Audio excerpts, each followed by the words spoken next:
دوی ته وایي چې تاسو بم والا ونیوه څه شو؟ چا سره چې تاسو په موقع بمونه ونیوه هغه سړي م څه کړه؟ یا خو تاسو وایي نو ځان هم داسې غیب کو، او چې تاسو نه وایي یو سړي سره په موقع بم ونیوی شو هغه باندې کیس چلول څه معنا لري؟ ٹھیک شو؟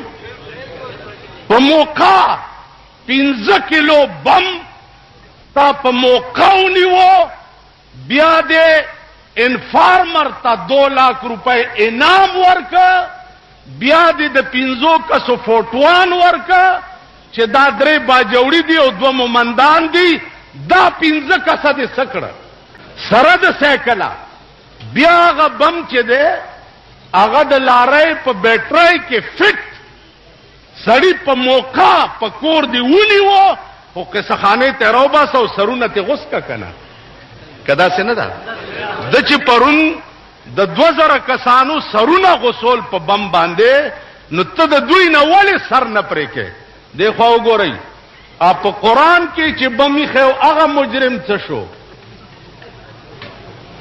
اما خپل لیدل ما دا قرآن دی داسې او داسې او داسې سلور ګوټه قرآن نه پاڼې شلولې وي او پاغي کې بم فټ کړي. قرآن کې چې د بم یې خو هغه څه شو؟